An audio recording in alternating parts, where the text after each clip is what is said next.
Birheng kaibig-ibig, ina naming nasa langit, liwanagin niya ring isip, nang sa layo'y di malihis. Kaya inang mapagmahal, ako'y iyong patnubayan, nang mawasto sa pagbanghay nitong kakathaing buhay.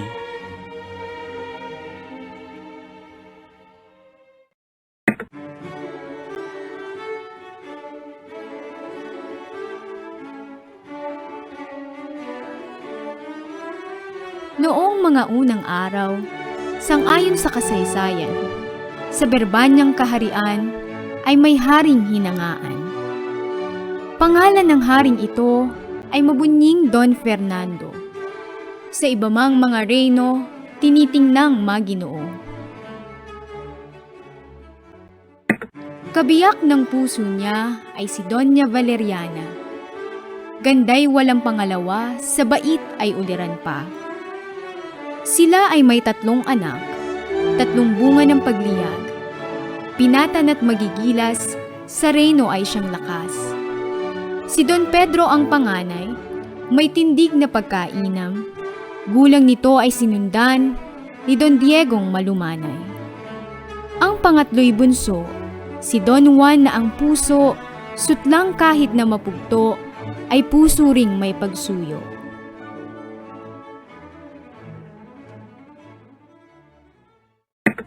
Ganito ang napagsapit ng haring kaibig-ibig. Nang siya ay managinip, isang gabing naiidlip. Di umano'y si Don Juan, bunso niyang minamahal, ay nililo at pinatay ng 2 tampalasan. Nang patay na'y inihulog sa balong hindi matarot, ang hari sa kanyang tulog, nagising na nalulunod.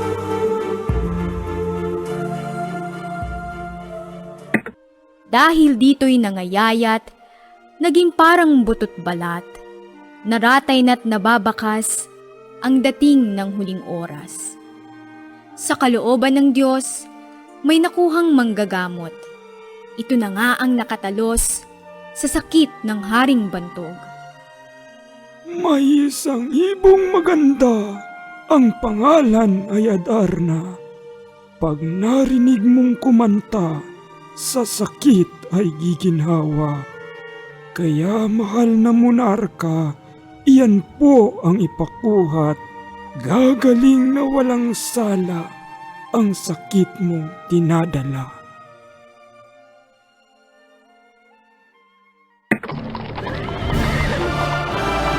Nang sa haring mapakinggan, ang hatol na kagamutan, kapag dakay inutusan ang anak niyang pangalan. Si Don Pedro'y tumalima sa utos ng haring ama. Iginayak kapag daka, kabayong sasakyan niya.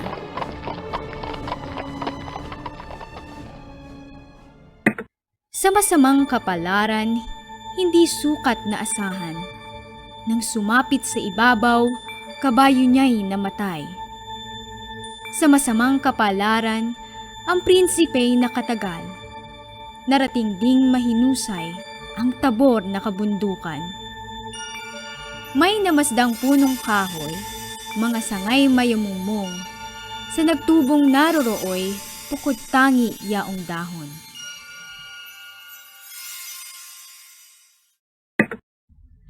Natira sa pamamanglaw at inip ng kalooban, yamang walang hinihintay, mamahinga ang mainam. Tila naman isang tuksot, kasawian ni Don Pedro. Ang Adan ng may engkanto, dumating ng di nainu.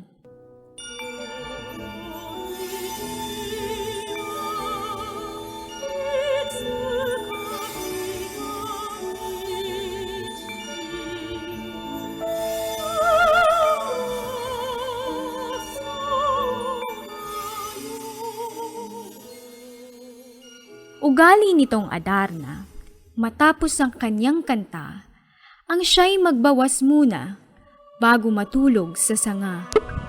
Sa masamang kapalaran, si Don Pedro'y napatakan. Biglang naging batong buhay sa punong kinasandalan. Si Don Diego ay inatasang hanapin ang naparawal. Ang prinsipe di sumuway at noon di nagpaalam. Hindi niya nalalamang siya pala'y nakadatal. Sa tabor na sadyang pakay, tikit ay di ano lamang. Noon niya napagmalas ang puno ng Piedras Platas. Dahot sangay kumikintab, ginto pati mga ugat. Nang ang gabi lumalim na, kalangitan ay maaya. Si Don Diego'y namahinga, sa batong dooy nakita. Sa upoy di natagalan, ang prinsipeng naghihintay. Ibong Adarna'y dumatal mula sa malayong bayan. Sa lambing ng mga awit, ang prinsipeng nakikinig.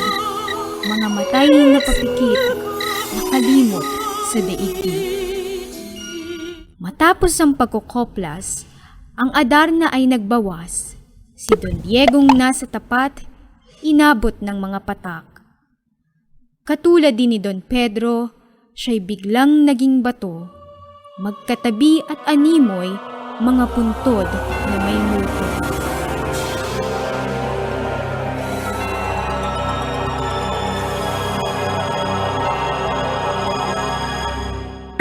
Nainip sa kahihintay ang berbanyang kaharian. Amay hindi mapalagay, lumubha ang karamdaman. Ama ko'y iyong tulutan, ang bunso mo'y magpaalam. Ako ang hahanap naman ng iyo pong kagamutan. Ang bindisyo'y iginawad ng may luhang nalalaglag. Gayun din ang inang liyag, kalungkutay di masukat.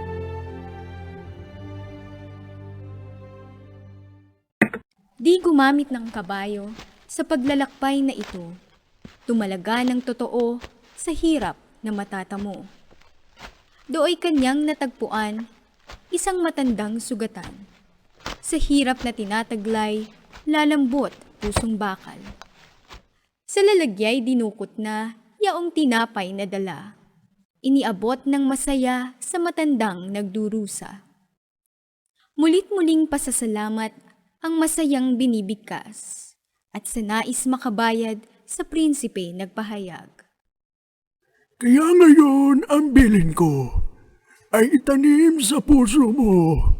Mag-ingat kang totoo at nandi ka maging bato. Sa puok na natatanaw ay may kahoy kang daratnan. Dikit ay di ano lamang, kawili-wiling titigan. Doon wag kang titigil at sa ganda'y mahumaling sapagkat ang mararating ang buhay mo'y magmamaliw. Sa ibaba'y tumanaw ka, may bahay na makikita.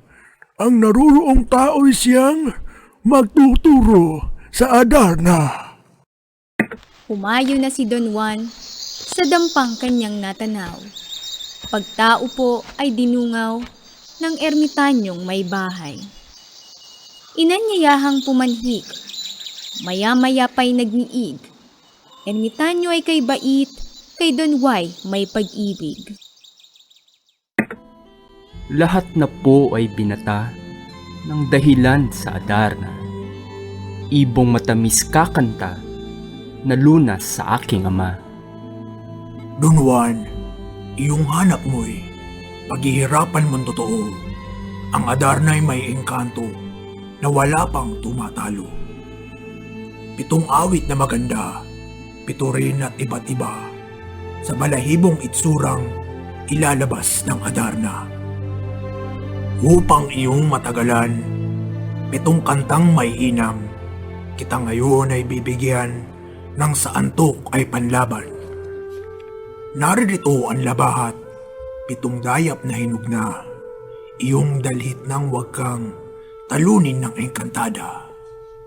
Bawat kantang pakikinggan, ang palad mo ay sugatan, saka agad mong bigaan ng dayap ang iwan laman.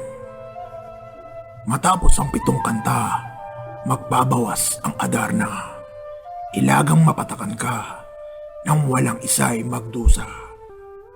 Dalhin mo rin itong sintas. Pagkaginto ay matingkad. Itali mo pagkahawak sa Adarnang mag-aalpas. Yumao na si Don Juan sa tabor na kabundukan. Nang maagang maabangan, yaong ibong kanyang pakay. Ngunit hindi natagalan sa ganitong paghihintay at kanya nang natanawan ang Adarna'y dumaratal. Pagkalapag ay naghusay ng kanyang buong katawan. Ang pagkantay sinimulan, tinig ay pinag-inom. Natukso ng matulog, si Don Juan nanunubok. Ang labaha ay dinukot at ang palad ay binuspos. Lamang ngumiti sa balat, pinigaan na ng dayap. Sa hapdi halos maiyak, tugoy bumukal sa sugat.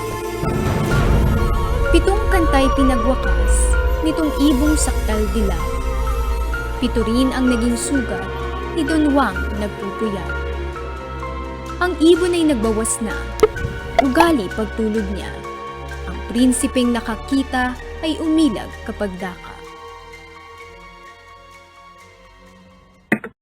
Agad niyang sinunggaban, sa paay biglang tinangnan, at tinapos ng matibay ng sintas na gintong lantay.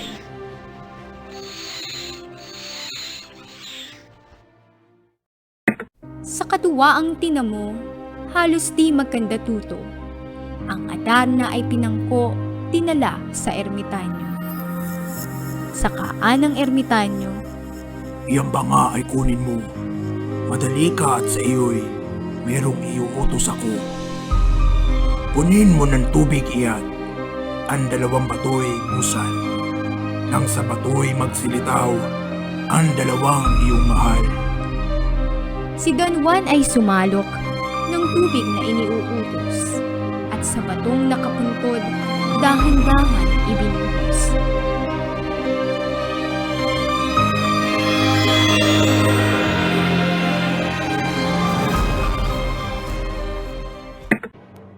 Nagsilakad na ang tatlo, katuwa ay nag-ibayo.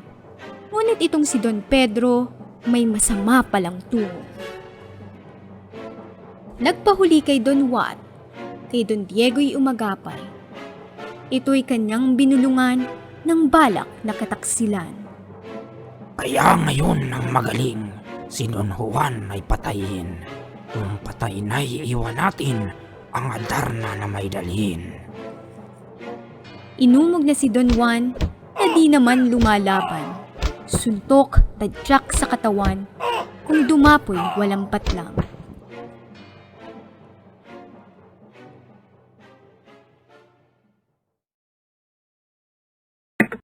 Sa palasyo nang dumating ang magkapatid na taksil, sa amay agad na nagturing. Ang Adarna ay dala namin. Ito baga ang Adarna? Naitanong sa dalawa. Kung ito nga'y ano bagat, pagkapangit pala niya. Iboy ayaw ring kumanta, pagkat tinaramdam niyang yaong may-ari sa kanya sa palasyo ay wala pa. Samantalang sa palasyo, pangyayari ay ganito. Si Don Juan lugong-lugo, gagapang-gapang sa damo. O Birheng Inang Marilag, kulan ng nasa hirap, kahabagan di man dapat, ang alipin kapuspalad, di ko maubos isipin, kapatid ko ay nagtaksil, kung sa ibon po ang dahil, kanila na tinaakin.